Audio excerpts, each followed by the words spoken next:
Bienvenidos a este nuevo video de robótica. En los videos pasados estuvimos viendo diferentes representaciones para rotaciones como lo son los ángulos de Euler y el vector de rotación. En este video vamos a ver una última representación que es los cuaterniones. Entonces, antes de empezar a hablar de qué son los cuaterniones, les voy a mostrar un poco por qué estos son importantes y por qué los debemos conocer y los debemos utilizar. Entonces, si recordamos, cuando trabajamos entonces los ángulos de Euler, estos pueden ser representados como una matriz de rotación. El problema de trabajar entonces con ángulos de Euler es que estos tienen un problema matemático llamado el gimbal lock. Ese gimbal lock entonces es un problema que genera la pérdida de un grado de libertad. Y esto pasa cuando dos ejes de rotación se alinean. Entonces podemos ver aquí en la animación cómo esos dos ejes entran en alineación y se pierde ese grado de libertad. Entonces, ¿qué pasa cuando ocurre este gimbal lock o esa alineación de los ejes? Que exista una inestabilidad numérica en los ángulos de Euler. Entonces, lo que pasa es que esos ángulos entonces van a tener soluciones que no son únicas. Es decir, entonces van a existir infinitas soluciones o infinitas representaciones para cualquier rotación o orientación que tenga nuestro marco de referencia. Y eso pues obviamente si nosotros estamos haciendo una aplicación robótica pues va a ser un problema muy grande.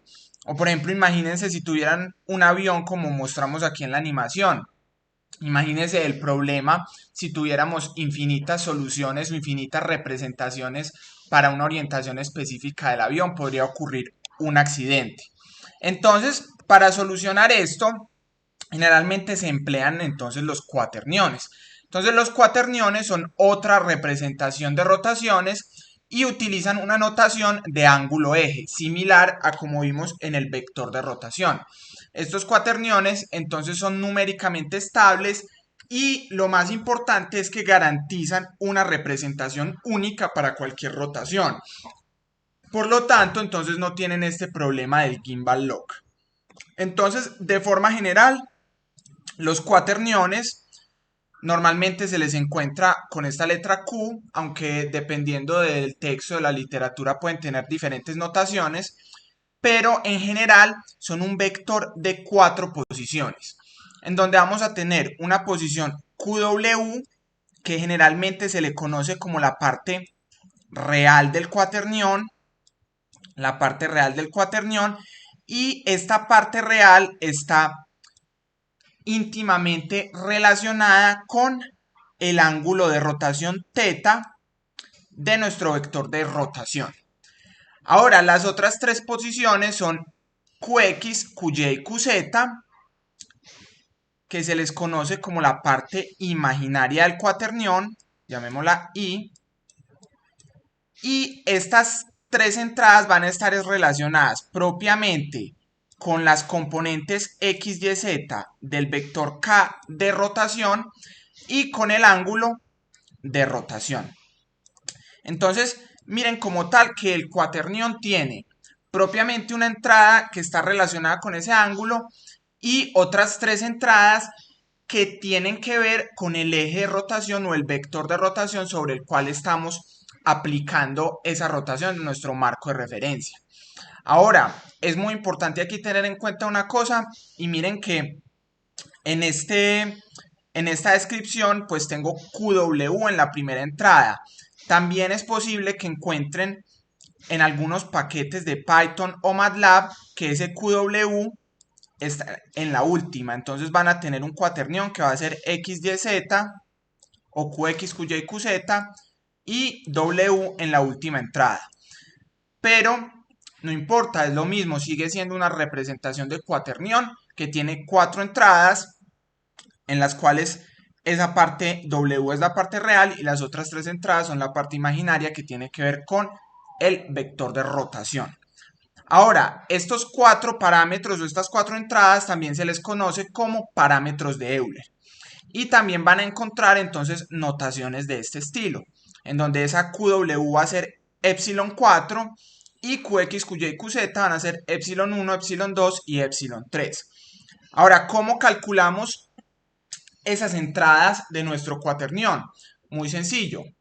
Epsilon 1 va a ser igual a Kx, donde recuerden entonces esta Kx va a ser la componente X de nuestro vector de rotación K, que ya sabemos está compuesto de tres entradas, Kx, Ky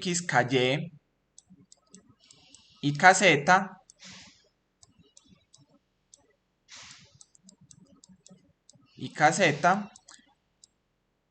Entonces, Kx por el seno del ángulo en el que estamos haciendo esa rotación, teta sobre 2.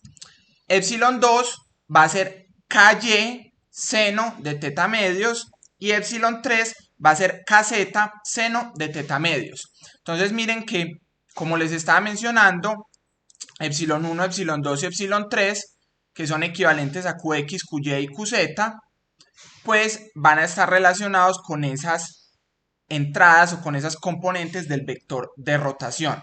Ahora, epsilon 4, que es QW, simplemente va a ser el coseno de teta medios. Miren entonces que simplemente está relacionado con ese ángulo teta, el cual estamos rotando nuestro marco de referencia.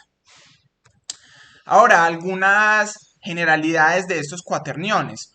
Es que el cuaternión es un vector unitario, entonces por lo tanto la magnitud del cuaternión, que serían epsilon 1 al cuadrado, epsilon 2 al cuadrado y así para todas las entradas, va a ser igual a 1. Esto es la magnitud del cuaternión. Otro punto también es que cada una de esas entradas epsilon o q van a estar o van a pertenecer a un intervalo entre -1 y 1. Digamos, todas estas propiedades sirven o se puede demostrar que garantizan esa representación única para las rotaciones, que es lo que estamos buscando con estos cuaterniones, evitar ese problema del gimbal lock. ¿Listo? Ahora, estos cuaterniones, al igual que por ejemplo con los ángulos de Euler o con el vector de rotación, los podemos expresar como una matriz de rotación equivalente, o sea, podemos hacer la conversión de una representación a otra. En este caso, la matriz de rotación para un cuaternión, o sea, R sub epsilon, va a estar dada por esta matriz de rotación, donde cada una de las entradas pues están dadas por estas ecuaciones dependientes de las diferentes entradas o de los diferentes parámetros de Euler de mi cuaternión. Ahora, al igual que trabajábamos con el vector de rotación, por ejemplo, si definimos cada una de esas entradas de forma abreviada como R11, R12, etcétera, podemos entonces devolvernos y obtener los parámetros de nuestro cuaternión epsilon 1, epsilon 2, epsilon 3 y epsilon 4, que recordemos son equivalentes a Qx, Qy,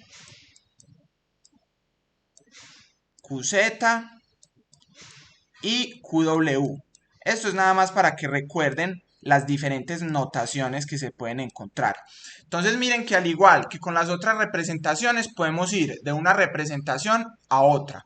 Podemos ir de ese vector de rotación, por ejemplo, utilizando las componentes Kx, Ky y Kz a cuaterniones, o podemos pasar directamente de los cuaterniones con la matriz de rotación con estas ecuaciones. Entonces miren aquí, simplemente tenemos esas ecuaciones dependientes de las entradas de la matriz de rotación.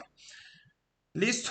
Entonces miren que esta es simplemente otra forma de representar esas rotaciones. Tiene la ventaja de que podemos evitar ese gimbal lock y de forma general muchos paquetes, especialmente paquetes enfocados en robótica, pues van a requerir de estas representaciones en cuaterniones precisamente por eso, porque son numéricamente estables y garantizan que esa representación de las rotaciones pues sea única y sea correcta.